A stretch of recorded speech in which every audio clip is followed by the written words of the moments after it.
চারপাশে প্রচুর মানুষের সাথে দেখা হবে, অনেক ভিড় ঠেলে এগোতে হবে, অনেক রকম কথা কানে আসবে। শুধু আপনাকে যেটা করতে হবে সেটা হলো ইগনোর। জীবনে কিছু মানুষ আবর্জনা ছড়াতে আসবে, তাদেরকে আগাছার মতো উপড়ে ফেলে দিতে হবে। লাইফ আপনার, বাউন্ডারিও আপনাকেই সেট করতে হবে। নেগেটিভিটি যেখানে দেখবেন সাথে সাথে সেখান থেকে দূরে সরিয়ে নেবেন নিজেকে। শুনতে খারাপ লাগলেও আপনার কাছের অনেক মানুষ আপনাকে খারাপ দেখতে চায়। তারা চায় সহানুভূতি নামক মলমের তলে একটু কাটা ঘায়ে নুন ছেটাতে। আপনি সহজে সেই সুযোগটাই দিবেন না।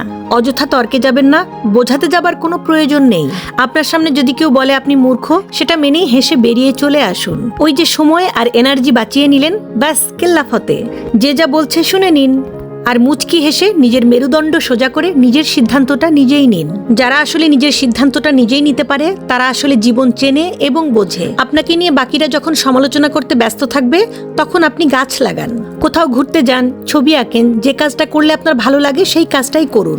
ঘর গোছান, বই পড়ুন, পারলে মোবাইলে ভালো কিছু দেখুন, নিজের পুরনো ছবি দেখুন, বাসায় নতুন রেসিপি ট্রাই করুন, ছবি তুলুন, চা খেতে বেরিয়ে পড়ুন, নামাজ পড়ার চেষ্টা করুন।